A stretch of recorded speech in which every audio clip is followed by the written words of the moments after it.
How did Prince Vlad Dracula earn the nickname Vlad the Impaler while avenging the deaths of his father and older brother?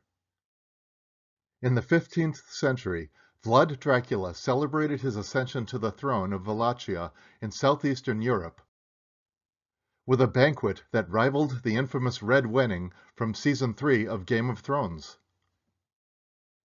But why would he do that? Vlad Dracula's father was Vlad II, or Vlad Dracul. He ruled the Eastern European country of Wallachia in the middle of the 15th century.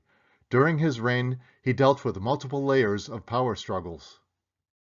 First, between the Holy Roman Empire in the northwest and the Ottoman Empire to the south.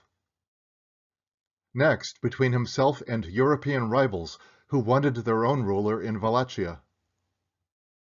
And at home, like all medieval kingdoms, between the ruling family and the wealthy aristocrats, called boyars. Whether these boyars were originally free landowners, wealthy village leaders, or the legitimate descendants of an old military caste is not known, but they possessed vast domains comprising dozens of villages.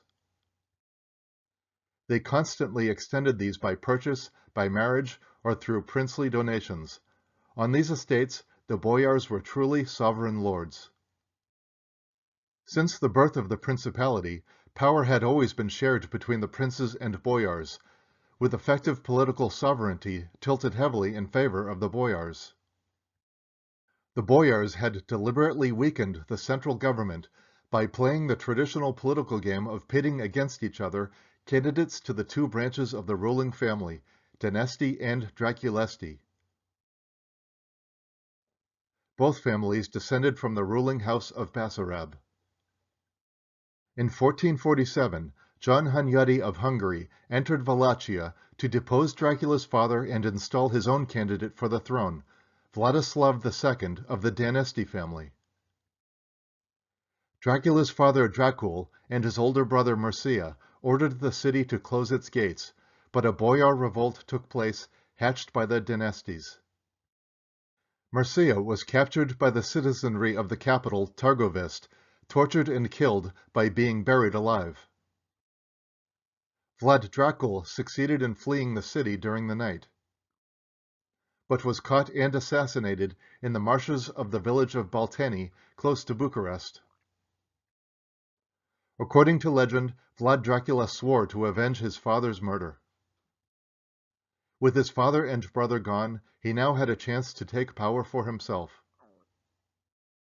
According to Wikipedia, in 1456, Dracula led a small army of Hungarian mercenaries into Wallachia, where he killed Vladislav in single combat and took the throne.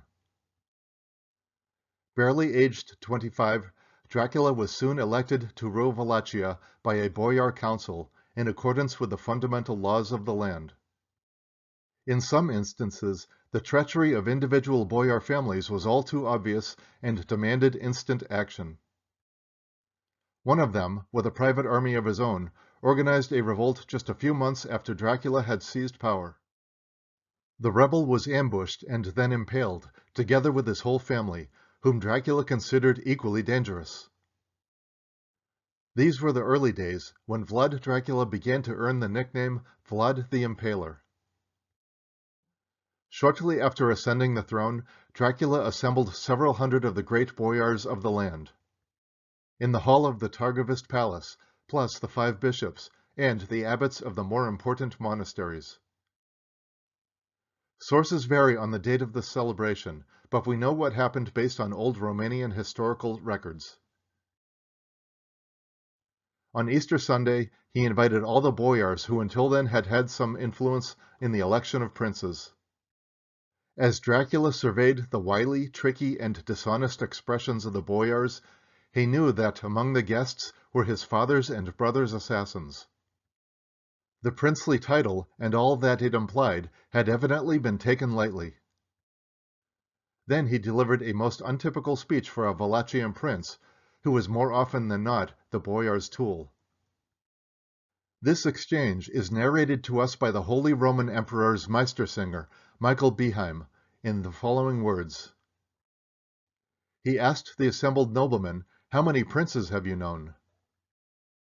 The latter answered each as much as he knew best. One believed that there had been 30, another 20. Even the youngest thought there had been 7. After them having answered this question, Dracula said, "Tell me, how do you explain the fact that you have had so many princes in your land?" "The guilt is entirely due to your shameful intrigues." Dracula, his eyes flashing in a way that was to become characteristic, gave an order. Within minutes, his faithful attendants surrounded the hall.